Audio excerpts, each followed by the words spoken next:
मकबूल जीवन की छठ आस हो सुपना की रैन का तो आओ हमारे पास। यो मतलब जेडी ਆਪਾਂ स्कूल का सिलेबस पढ़ रहे हैं, इसका अगर जाकर क्या फायदा, क्या मतलब इससे अपन को नौकरी मिलेगी, क्या होएगा? कौन सी क्लास में आप? 9th। देख बेटा, वैसे तो दुनिया का अपना अपना नज़रिया है देखने का, पर मेरा जो तजुर्बा है वो ये कह रहा है कि जो आप लोगों को 9th क्लास में आज पढ़ाया जा रहा है उसमें से शायद ही कोई सिलेबस ऐसा होगा जो काम आएगा।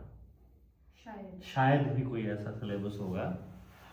ये मतलब मैं अभी तक ऐसा समझता हूँ, जैसे मैंने अपने बेटे को जब मैंने बोला कि अभी वो 19 साल का है और अभी 2nd ईयर में पढ़ता है, तो मैंने कोशिश करी है कि वो स्कूल में पढ़ने के लिए ना जा पाए, क्योंकि आज का जो स्कूली सिस्टम है वो केवल गुलामों की फौज तैयार करना चाह रहा है कि बच्चे को सवाल पूछना ना आ जाए गलती से भी किसी भी मुद्दे के ऊपर, और बच्चा बस याद करता रहे जो उसको बोल दिया, जो उसको समझा दिया, जो लिखवा दिया, जो पेपर में आना है, जिससे नंबर मिलने हैं, जिससे कंपटीशन में बैठना है, नौकरी नहीं, कंपटीशन में बैठना है, वो भी केवल उम्मीद होएगी कि शायद इससे नौकरी मिल जाए।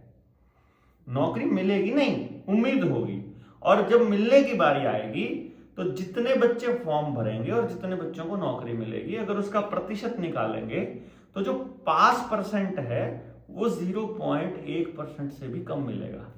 इसका मतलब 99.9% से ज्यादा बच्चों का फेल होना तय है। यानी जो तुम्हारा एजुकेशन सिस्टम है, जिस स्कूल में तुम जा रहे हो, उस स्कूल का अभी तक का रिकॉर्ड उठा के देखना और अपने टीचर से पूछना। इवन तुम जिस गांव में पढ़ रही हो उस गांव के लोगों से पूछो कि मुझे ताया चाचा मुझे ये बताओ, इस स्कूल से पढ़ने वाले कितने बच्चों को स्कूल से पढ़ने के बाद कॉलेज और कॉलेज से पढ़ने के बाद फिर जॉब जिंदगी में स्कूल ने दिलवाई या कॉलेज ने दिलवाई या एजुकेशन सिस्टम ने दिलवाई। तो अब पता चलेगा कि एजुकेशन सिस्टम ने कुछ नहीं दिलवाया। सारा स्कूल सिलेबस पढ़ने के बाद फिर जो जोर लगाया वो माँ बाप ने लगाया, या किसी ने सिफारिश लगाई, या किसी गांव ने और ने लगाई। मतलब सिस्टम का कोई योगदान नहीं है इस पढ़ाई के उसमें, मतलब मैं जितना मैं समझा हूँ। बाकी इसीलिए हम लोग काम कर रहे हैं कि आपका बच्चा जब स्कूल में पढ़ रहा हो उसे तभी मालूम हो जाना चाहिए कि मुझे कैसी जिंदगी जीनी है, मुझे क्या काम करना है, मुझे क्या अच्छा लगता है, क्या मुझे नहीं लगता है, और उसी के हिसाब से मेरी जिंदगी तय हो जाए। ये समाज को सुनिश्चित करना होता है वैसे तो। फिर अगर जे इसका कोई फायदा ही नहीं है तो सिलेबस क्यों आ रहा है पीछे तो बना के बच्चों को कराने? जिसने ये सिलेबस बनाया ना उसको आपके ऊपर कंट्रोल करना है। जैसे हर एक चीज का अपना एक भोजन है। जैसे शेर जो है वो मांस खाता है, गाय है वो घास खाती है, शेर हिरन खा लेता है, फिर कुत्ता है वो मतलब रोटी भी खा लेता है और मांस मीट भी खा लेता है।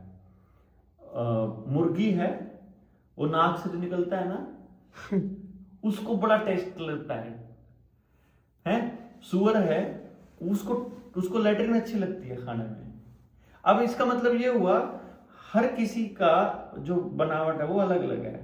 तो मैं ये कहने की कोशिश कर रहा हूं कि फीडिंग किस चीज पे होती है ये देखने के ऊपर है। तो जो परमात्मा को मानने वाले लोग हैं उनको फीडिंग मिलती है किसी का अच्छा करके। आपका भला होगा तो जो आपके अंदर से जो भावना निकलेगी उनकी फीडिंग होती है उससे, वो मजबूत होते हैं उससे।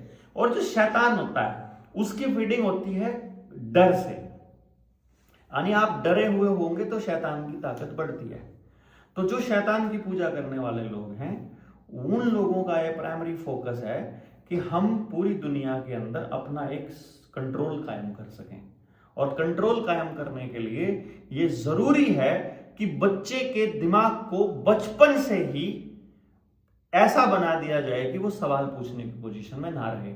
तो शिक्षा एक बहुत बड़ा हथियार है इसलिए उनके लिए, तो वो एजुकेशन को शिक्षा के लिए इस्तेमाल कर रहे हैं। अब आपके गांव में स्कूल है, गांव के बच्चे हैं, और गांव के बच्चे उसमें पढ़ने जाते हैं, लेकिन कमाल की बात यह है सिलेबस कोई और तैयार कर रहा है, किताब कोई और तैयार कर रहा है, मास्टर जी कहीं बाहर से आते हैं, और उसमें क्या पढ़ाया जाना है क्या होना ये कोई और तय करता है। यार जब बच्चे हमारे हैं, स्कूल हमारा है, गांव हमारा है, तो वहां तय भी हमें ही करना पड़ चाहिए ना कि हम क्या पढ़ाना चाहते हैं अपने बच्चों को, हम कैसे बच्चे बनाना चाहते हैं। लेकिन गांव को पता नहीं है, इसीलिए सब किसी ना किसी के ऊपर छोड़ते रहते हैं। तो ये गलती से अनजाने में गांव के लोग कर रहे हैं, जिनमें उनको पता ही नहीं है कि वो किसी और के हाथ की कठपुतली बने हुए हैं और अपने बच्चों को उनके हाथ में सौंपने की तैयारी कर रहे हैं।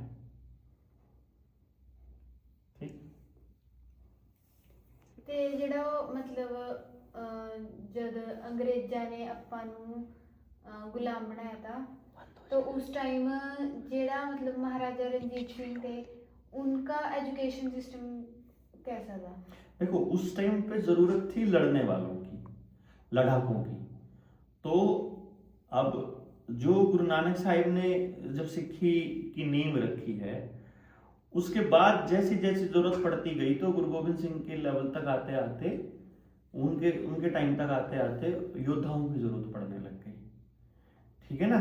तो मेन मुख्य काम क्या है कि उस दौर के समाज को जैसे लोग चाहिए वैसे लोग समाज तैयार करेगा।